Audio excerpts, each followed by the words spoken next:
அனைவருக்கும் வணக்கம் உறவுகளே. இது ஜவ்வரிசி. நம்ம கடையில் வாங்குறது பார்த்திங்கன்னா ரொம்ப குட்டி குட்டியாக இருக்கும், கண்ணாடி மாதிரி இருக்கும்.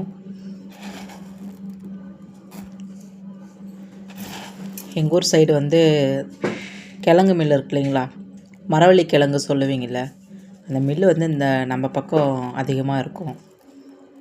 அந்த மில்லிலேருந்து எடுத்துகிட்டு வந்த ஜவ்வரிசி இது நான் சாப்பிட்டு ரொம்ப நாளாகுது.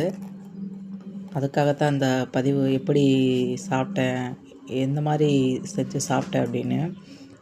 இது ஈரமாக இருக்கும். அந்த மாவு அரைச்சி காய வச்சு ஈரமாக இருக்கும். இந்த மாதிரி மணி மணியாக ஈரமாக இருக்கும் போதே அப்படியேவும் சாப்பிடுவோம்.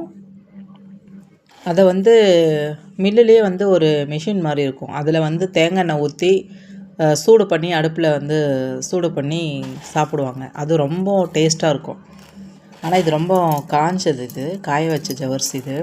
இது இன்றைக்கி எனக்கு கிடச்சது.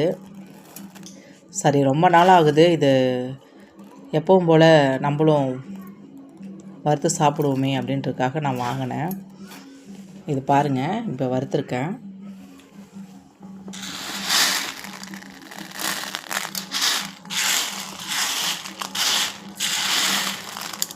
பாருங்கள், இது தேங்காய் எண்ணெய் விட்டு தான் வறுத்துருக்கணும்.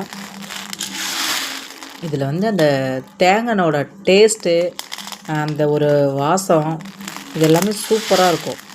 அப்படி தான் வறுத்துருக்கேன். இது லாஸ்ட்டாக இருந்ததெல்லாம் கொஞ்சம் அடிக்கட்ட மாதிரி ஆயிடுச்சு. அது அப்படி தான் ஆகும். நம்ம அனல் கம்மியாக வச்சுட்டு வறுத்துட்டே இருக்கணும். பாருங்கள் எவ்வளோ இது ரொம்ப சின்ன சின்னதாக இருந்தது, ஒயிட்டாக இருந்தது. எப்படி சேஞ்ச் ஆகிருக்கு பாருங்கள், இவ்வளோ பெருசாக இருக்குது பாருங்கள்.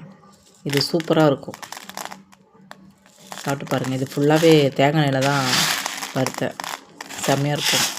நீங்கள் யாராவது இந்த மாதிரி சாப்பிட்ருக்கீங்களா, இந்த மாதிரி வறுத்து சாப்பிட்ருக்கீங்களான்னு சொல்லிவிட்டு கமெண்ட் பண்ணுங்கள். இந்த வீடியோ பார்க்குற நீங்கள் உறவுகள் எல்லாருமே எங்கேருந்து பார்க்குறீங்க, உங்கள் சைடு இந்த மாதிரி மில்லு இருக்கா, மில்லில் வேறு எது மாதிரிலாம் நீங்கள் சாப்பிட்ருக்கீங்க கிடைக்கும் அப்படின்னு சொல்லி கமெண்ட் பண்ணுங்கள். நன்றி.